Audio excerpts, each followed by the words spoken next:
Zach and I were talking today when we were doing offering service, and he had this great, profound question. He said, would we ever become awakened if we didn't have adversity? We would just kind of swim around in our own happiness and sense pleasure, and we were kind of talking about the God realms, and that they probably have the closest simile to that. So we're talking about how does adversity really propel us along the path to cultivate all of our good qualities and want to generate renunciation and wisdom, to be able to do what we most deeply want to do. So we have been having a number of quotes here at the Abbey lately from an incredible sage, 1800s, early 19th, 19th century, Patrul Rinpoche, Words of My Perfect Teacher. We've been having some wonderful verses in some teachings recently, and then some of the stand-up meetings we have in the morning, some of the motivations have been part of that too. So we have something that was been up on our little board that we all get to look at about 15, 20 times a day if we want. And someone was kind enough to print out this lovely piece called Kindness Everywhere. And it kind of segues or interfaces with Venerable's teaching on how to transform adversity into the path. So I'll just read these, and maybe I'll stop and share a spontaneous moment. It has 1, 2, 3, 4, 5, 6, 7 little verses. Assailed by afflictions, we discover Dharma and find the way to liberation. Thank you, negative forces.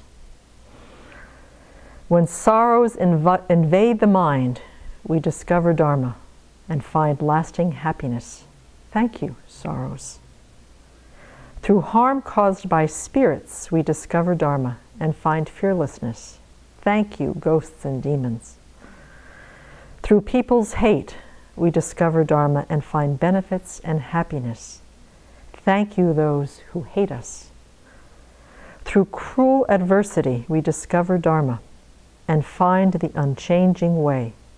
Thank you, adversity. Through being impelled by others, we discover Dharma and find the essential meaning. Thank you, all who drive us on. We dedicate our merit to you all to repay our kindness. That was actually Longchenpa, one of the great Kadampa masters. Yes? Longchenpa? Or was he? Sakya. Quoted by Patrul Rinpoche. Nyingma Lama. So here we have it. To find joy, to find gratitude, to find appreciation, to find awakening through the difficulties of our lives. So here at the Abbey, even though from looking at us here, it looks like a pure land, and indeed it is on one conventional level.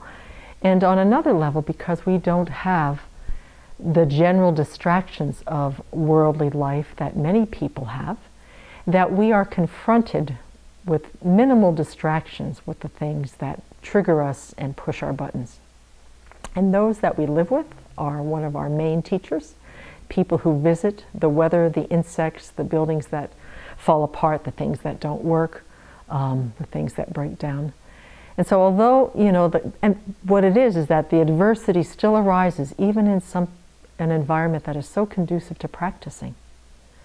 But yet, because we don't have the distractions, because we are, to the best of our ability, committing to being able to find liberation, awakening, generating bodhicitta, and the 6 far-reaching practices by living together in community, it's not to say that it's an easy thing, because we can't run away and we can't distract ourselves most of the time. We can get very clever about doing that. And so,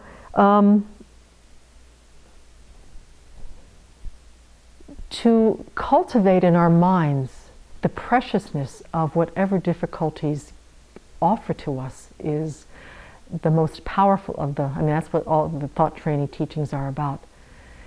And to be able to aspire to having the mind of gratitude, so that when things do happen that are difficult to hear, messages that are difficult to hear, behaviors and actions towards oneself that are hard to take in, hard to respond to with kindness, May we all aspire to find them as water and sunshine and some of the most precious, deeply composted fertilizer possibility for our own awakening, so that it doesn't go away. Not only do we miss the opportunity, but instead cultivate the cause and conditions for more suffering, to cultivate the cause and conditions to increase and to deepen the mental or the negative reactionary habit, the mental addiction, as Venerable has called them, these proliferating thoughts instead.